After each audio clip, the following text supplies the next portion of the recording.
هبت نفحات أنسية فشد البلبل ألف تحية وبدا البدر الليلة شوقا يلقي الأنوار الذهبية هبت نفحات গণতান্ত্রিক নির্বাচন একটি জুয়া খেলা।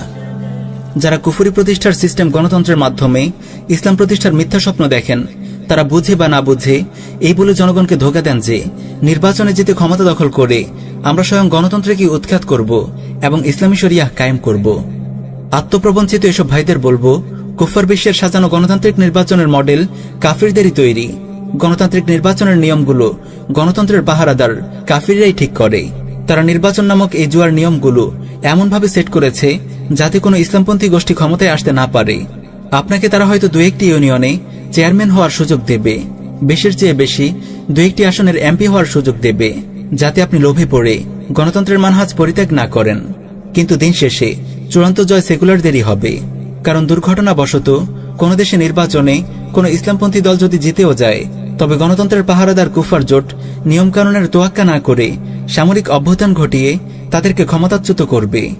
আলজেরিয়ার ইসলামী স্যালভেশন ফ্রন্ট, মিশরের ইখওয়ানুল মুসলিমিন, গাজার হামাস, তিউনিসিয়ার আন্নাহদা, উপমহাদেশের জামায়াতে ইসলামী এর জ্বলন্ত উদাহরণ।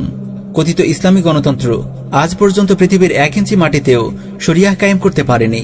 গণতান্ত্রিক নির্বাচন কেবল হামিদ কারজাই, আশরাফ ঘানি, নুরি আল মালিকিদের মতো কাফিরদের পোষা কুকুরদেরকেই ক্ষমতার গতিতে বসায়, শরিয়াহ প্রতিষ্ঠার এজেন্ডাধারী কোনো সাচ্চা মুসলিম নেতাকে নয়। গণতান্ত্রিক পদ্ধতিতে নির্বাচিত কোনো মুসলিম সরকার ইসলাম কায়েম করেনি, বরং মুসলিম বিশ্বে তারাই কুফরের পাহারাদারি করেছে।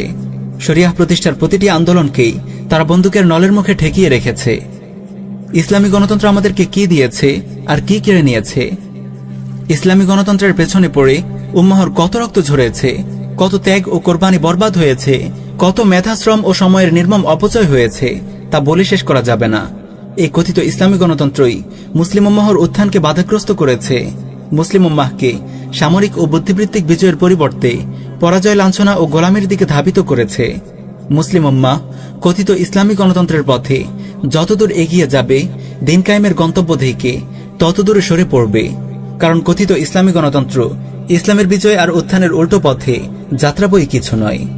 এই ইসলামী গণতন্ত্র চর্চা আমাদেরকে কি দিয়েছে তা আপনাদের সামনে স্পষ্ট, কিন্তু কি কেড়ে নিয়েছে তা অনেকের সামনে স্পষ্ট নয়। চলুন সংক্ষেপে বিষয়টির উপর আলোকপাত করা যাক। ইসলামী গণতন্ত্র মুসলিমদেরকে তাওহীদ ফিত তাশরিয়া তথা তাওহীদুল হাকিমিয়ার আকীদা থেকে বিচ্যুত করেছে। কথিত ইসলামী গণতন্ত্রের ধারকবাহকরা হিকমতের নামে তাওহীদের এই আকীদা জনগণের সামনে স্পষ্ট করেনি। ফলে অধিকাংশ মুসলিম জানে না আল্লাহ ছাড়া বিধান দেওয়ার মালিক কেউ নেই। গায়রুল্লাহকে বিধানদাতা মনে করা, গায়রুল্লাহকে বিধানদাতা হিসেবে নির্বাচিত করা এবং আল্লাহর নাজিলকৃত আইনকে মানুষের অনুমোদনের জন্য সংসদে উত্থাপন করা জঘন্যতম শিরক। ইসলামী গণতন্ত্রের ধারক ও বাহকরা প্রকাশ্যে সংসদে গিয়ে আল্লাহর নাজিলকৃত শরিয়াহকে বাতিলকারী কুফরি সংবিধানের আনুগত্য এবং কুফরি সংবিধান বাস্তবায়ন করার শপথ গ্রহণ করেছে। ফলে জনগণ শরিয়াহ আইন বাস্তবায়ন করা যে ফরজ তা ভুলে গেছে। আল্লাহর নাজিলকৃত বিধান ব্যতীত অন্য কোনো বিধান দিয়ে বিচার ও শাসনকার্য পরিচালনা করা যে শিরক তা ভুলে গেছে। এভাবে কথিত ইসলামী গণতন্ত্র ঈমান ও কুফরের সীমানা মুছে দিয়েছে। মুসলিম নেতাদেরকে তাওহীদের মতো ইসলামের মৌলিক আকীদা নিয়ে লুকোচুরি করতে বাধ্য করেছে। কোন ইসলামী গণতান্ত্রিক নেতা কি জনসভায় বলতে পারবে এদেশের কুফরি সংবিধানের আনুগত্য করা কুফরি, আমি সংবিধানের অমুক অমুক আইন মানি না? কথিত ইসলামী গণতন্ত্র চর্চার ফলে জনগণের সামনে ইসলামের একটি খণ্ডিত ভার্সন উপস্থাপিত হয়েছে। মানুষ ইসলামী খেলাফা, ইসলামী রাষ্ট্র ব্যবস্থা, ইসলামী অর্থ ব্যবস্থা, ইসলামী দণ্ডবিধির কথা ভুলে গেছে। তারা ইসলামকে কেবল ব্যক্তিগত ও পারিবারিক জীবনে আচরিত কিছু আনুষ্ঠানিকতা ভেবে বসে আছে। কথিত ইসলামী গণতন্ত্র মুসলিম উম্মাহকে দিন কায়েমের নববী মানহাজ দাওয়াহ ইরাদাত ও জিহাদ থেকে বিচ্যুত করেছে এবং কুফরি গণতন্ত্রের পথে ধাবিত করেছে। জনগণকে ধোঁকা দিয়ে বলা হয়েছে নির্বাচন করাই জিহাদ, আমাদের ভোট দিলে ভোটটি রাসূলুল্লাহ পাবে, নাউযুবিল্লাহি মিন যালিক। কথিত ইসলামী গণতন্ত্র উম্মাহকে হিকমতের নামে শরীয়তের সীমালঙ্ঘনের মহড়া দিতে শিখিয়েছে, তাগুত শাসক গোষ্ঠীর সঙ্গে মাখামাখি করতে শিখিয়েছে, শিরকি সংবিধানের আনুগত্য ও কুফরি আইনকে শ্রদ্ধা করতে শিখিয়েছে, জিহাদ ফি সাবিলিল্লাহ নিয়ে নির্লজ্জ অপব্যাখ্যা করতে শিখিয়েছে। এভাবে কথিত ইসলামী গণতন্ত্র ইসলামের কল্যাণ সাধন করার পরিবর্তে ইসলামের উত্থান ও বিজয়ের পথে বাধা হয়ে দাঁড়িয়েছে। তাহলে গণতন্ত্রের বিকল্প কি? যখনই গণতন্ত্রের কুফরি ও অসারতার কথা তুলে ধরা হয় তখনই কিছু ভাই প্রশ্ন করেন, তাহলে গণতন্ত্রের বিকল্প কি? আমরা কিভাবে দিন প্রতিষ্ঠার কাজ করব? কোন পদ্ধতিতে খেলাফাহ আলা মিনহাজিন নবুয়াহ প্রতিষ্ঠার জন্য সংগ্রাম করব? প্রিয় ভাই ও বোনেরা, দিন প্রতিষ্ঠার রাসূলুল্লাহ নির্দেশিত মানহাজ হল দাওয়াহ, ইরদাদ ও জিহাদ। কেবল রাসূলুল্লাহর দেখানো পথেই আল্লাহর জমিনে আল্লাহর দিন কায়েম হবে। আব্রাহাম লিঙ্কনের দেখানো পথে গেলে দিন ধ্বংস ও বরবাদ হবে, ইসলামী আকিদা বিশ্বাস বিনষ্ট হবে। আব্রাহাম লিঙ্কনের ভ্রান্ত গণতান্ত্রিক পথে যে ত্যাগ ও কোরবানি আমরা দিয়েছি, যে মেধা, শ্রম ও সময়ের অপচয় করেছি, তা যদি আমরা রাসূলুল্লাহর মানহাজে ব্যয় করতাম তাহলে আজ এদেশের অবস্থা ভিন্ন হতো। তালিবান মুজাহিদিনরা মাত্র 20 বছর এই পথে মেহনত করেছেন। আল্লাহ তাআলা তাদের হাতে গোটা কুফার বিশ্বকে পরাজিত করেছেন। আফগানের বিশাল বিস্তৃত ভূখণ্ডে তারা আল্লাহর দিন প্রতিষ্ঠা করতে সক্ষম হয়েছেন। আলহামদুলিল্লাহ।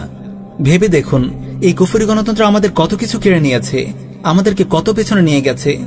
যে দিনগুলোতে আমরা দিনের জঘন্য অপব্যাখ্যা করে মানুষকে তাগুত শাসকের আনুগত্যের সবক দিয়েছি, তাদেরকে বুঝিয়েছি নির্বাচন ইবাদত, আমাদের ভোট দিলে ভোটটি রাসূলুল্লাহ পাবে।